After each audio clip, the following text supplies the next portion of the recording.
अस्सलामुअलैकुम, welcome to cook like Ayesha YouTube channel. आज आपको बना सिखाऊंगी कोकोनट ज़ाफ़रानी नान खटाई। बहुत ही मज़ेदार रेसिपी है, ज़रूर ट्राई कीजिएगा। मेरे चैनल को सब्सक्राइब करना, वीडियो को लाइक करना मत भूलिएगा। तो चलें हम बनाते हैं ये ज़ाफ़रानी कोकोनट नान खटाई। ज़ाफ़रानी कोकोनट नान खटाई बनाने के लिए जो चीज़ें हमें चाहिए वो नोट कर लीजिए। हमें चाहिए मैदा 1.5 cup, coconut powder 1/2 cup, 1 cup पिसी हुई चीनी, 1 अंडा, ऊपर से एग वॉश के लिए, अंदर एग यूज नहीं होगा इसके। और अगर आप एग नहीं खाते तो आप मिल्क का वॉश भी कर सकते हैं। Teaspoon baking powder, 1/2 teaspoon baking soda, pinch of salt 1/4 teaspoon और 1/2 टीस्पून चाहिए इलायची का पाउडर। 1 कप है मेरे पास घी हमें फ्रिज का जमा हुआ लेना है, ठीक है। यहाँ पे मैंने 1/2 कप नॉर्मल घी लिया है और 1/2 कप देसी घी लिया है। ज़ाफ़रानी केवड़ा एसेंस चाहिए हमें 1 टीस्पून। सबसे पहले हम एक बाउल में घी और चीनी को ऐड कर जरा सा बीट करेंगे। तो यहाँ मैंने 1 कप घी लिया, इसमें 1 कप ये चीनी ऐड कर दिया। घी जो है देखिए मैंने 1 कप लिया है, बट पूरा भर के नहीं लिया, बट ऐसे लिया है कि आपका बस फिल हो जाए, ठीक है। बिल्कुल आपने फुल नहीं करना, दबा दबा के भरना नहीं है। अब हम इसको करेंगे बीट, और इसी में जो है हम ये बेकिंग पाउडर और बेकिंग सोडा भी ऐड कर देते हैं।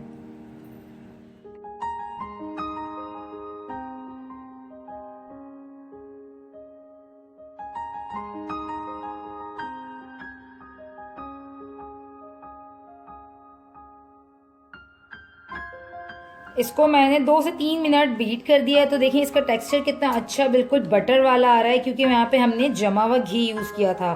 आप लोग अक्सर जिस भी रेसिपी में चाहें तो बटर की जगह जो है जमा हुआ घी भी यूज़ कर सकते हैं।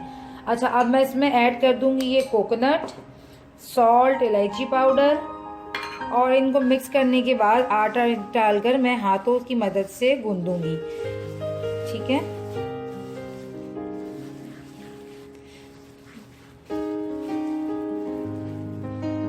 अब डाल देते हैं मैदा।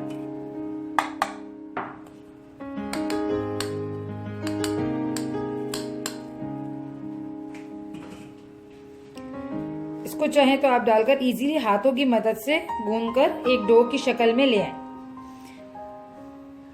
ये चूंकि घी है तो जब भी हम इसको मिक्स करेंगे, अभी ऐसा लग रहा है कि जैसे ये बहुत ड्राई है, बट चूंकि ये घी है और जैसे जैसे हम इसको मलते रहेंगे ना तो ये सॉफ्ट होकर बहुत अच्छा बाइंड हो जाएगा, बिल्कुल बिस्किट्स की डो की तरह, ठीक है। बिस्किट्स में बेसिकली बटर इसीलिए लेते हैं ताकि हमें यूज़ करने में इजी हो। जमा बटर जब यूज़ करते हैं तो वो हार्ड कंसिस्टेंसी में रहता है, थिक, तो हमें हैंडल करने में भी आसानी होती है। वरना अगर आप लोग जब घी यूज़ करें और आपको लगे कि मेल्टी हो रहा है, शेप सही नहीं बन रहा, तब उसको फ्रिज में रख दिया करें।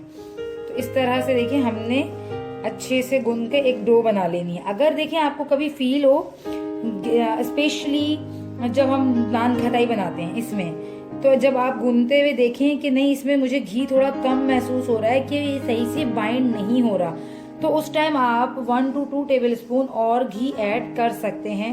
बट वो उस टाइम ऐड कीजिएगा जब वाकई में आपको पूरा सारी चीज़ें डालने के बाद, गूंदने के बाद फील हो, ठीक है। जिस तरह यहाँ पे मैंने फुल कप अभी घी यूज़ नहीं किया था, तो अब हल्का सा मुझे नीड हो रही है कि मैं इसमें 2 टेबलस्पून मोर घी ऐड करूं। ये 1 टेबलस्पून और घी इसमें मैंने ऐड किया है ताकि एक अच्छी सी सॉफ्ट सी डो बाइंड वाली बन जाए। बस 1 टेबलस्पून बिल्कुल सही है। इट्स मीन आपने इस रेसिपी में 1 कप घी भरकर ही यूज़ करना है, ठीक है। तो ये बिल्कुल, अब देखें अब इसके बाइंडिंग की जो टेक्सचर है इसमें कितनी सॉफ्टनेस आ गई है, ये बाइंड हो रहा है। तो इट्स मीन जो है ये हमारी डो बिल्कुल तैयार है।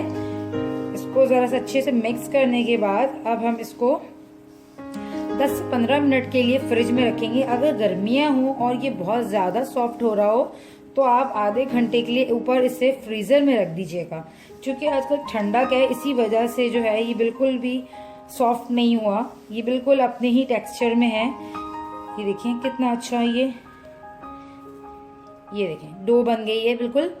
तो बस हमें इतना ही इसे गूंदना है। अब मैं इसे थोड़ा सा रेस्ट दे देती हूँ और फिर हम इसकी बनाएंगे नान खताइयाँ। 10 मिनट बाद जो है डो हमारी बिल्कुल सेट हो चुकी है। अब हम इसके आराम से छोटे छोटे से इस तरह से पेड़े बनाकर और नान खताई का शेप दे देंगे। आपको जिस भी शेप में नान खताई बनानी है आप बना सकते हैं। तो यहाँ पे हमने इतनी, आप जिस साइज में बनाना चाहें वो भी बना सकते हैं, बड़ी भी चाहें तो बना सकते हैं और छोटी छोटी भी चाहें तो बना सकते हैं। मैं थोड़ी थोड़ी बड़ी बनाऊंगी, मुझे बड़ी नान खताई अच्छी लगती हैं। तो डिफरेंट साइज की बना लें या फिर कुछ छोटी बना लें और कुछ बड़ी बना लें, डिपेंड ऑन योर। ओके, तो इस तरह से हम सारी नान खताई बना लेंगे। यहाँ पे मैंने जो है नान खताइयाँ रेडी कर दी हैं। थोड़ा सा गैप देकर रखिएगा कि वो राइज होने पे प्रॉपर उसको अपनी जगह मिल सके। प्रीहीट कर दें ओवन को 200 डिग्रीज पे और हम इसको हल्की आंच पे बनाएंगे। जो पतीले में बनाने वाले हैं हल्की आंच पे इसको बनाइएगा ताकि ये नीचे से जले ना। अच्छा, यहाँ पे एग में हल्का सा यूज़ कर रही हूँ मैं ज़ाफ़रान का कलर, क्योंकि हम ये ज़ाफ़रानी नान खताई बना रहे हैं तो ज़ाफ़रान का हल्का सा कलर तो आना चाहिए ना। चाहे तो आप अंदर बैटर के इसके नान खताई के अंदर भी ऑरेंज कलर, तो आप इसमें ये ज़ाफ़रान का कलर, फूड कलर जो है जर्दे वाला यूज़ कर सकते हैं। मैं जस्ट एग वॉश में यूज़ कर रही हूँ। तो अब हम सिंपली एग वॉश कर देंगे इन सारी नान खताइयों को। और जो एग यूज़ नहीं करेंगे वो मिल्क से इसको सोक करेंगे और मिल्क्स में जो है हल्का सा फूड कलर ऐड कर देंगे तो उनका भी सेम ऐसे ही ऊपर से प्यारा सा कलर आ जाएगा। इस तरह से हमने करने के बाद इसके ऊपर हल्का सा ये कोकोनट स्प्रिंकल करना है और ये आलमंड, ठीक है, हल्का सा कोकोनट,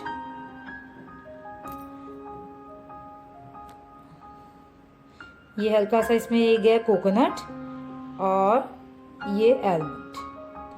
आलमंड को उसके जो है छिल स्किन के साथ ही रखिएगा, उससे अच्छा उसका लुक आता है आलमंड का।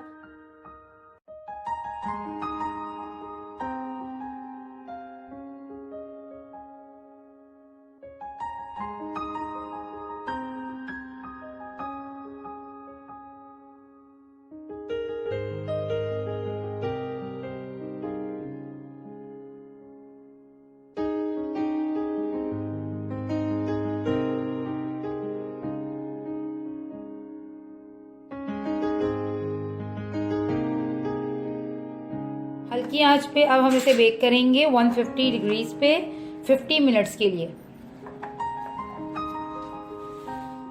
Welcome back. ये देखें ज़ाफ़रानी कोकोनट नान खताई जो है बिल्कुल बेक हो चुकी है और इसे मैंने बेक होने के बाद ठंडा होने के लिए बाहर रख दिया है। जब ये बिल्कुल ठंडी हो जाएगी 1 घंटे बाद इसे आपने नाइफ की हेल्प से निकालना है।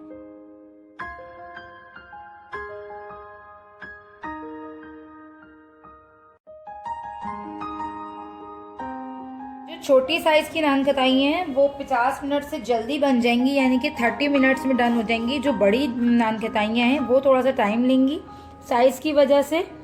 तो आपने जो है छोटी नान खताइयों को चेक कर लेना है कि अगर ये जो है डन हो चुकी हैं तो आपने इसको निकाल लेना है ताकि ये नीचे से जल ना जाए। और ये देखें इसमें ज़ाफ़रान का जो कि कलर ऐड किया था हमने एग में, तो कितना अच्छा कलर आया है, ज़बरदस्त सा डार्क ब्राउन सा ज़ाफ़रानी कलर आया है इसमें।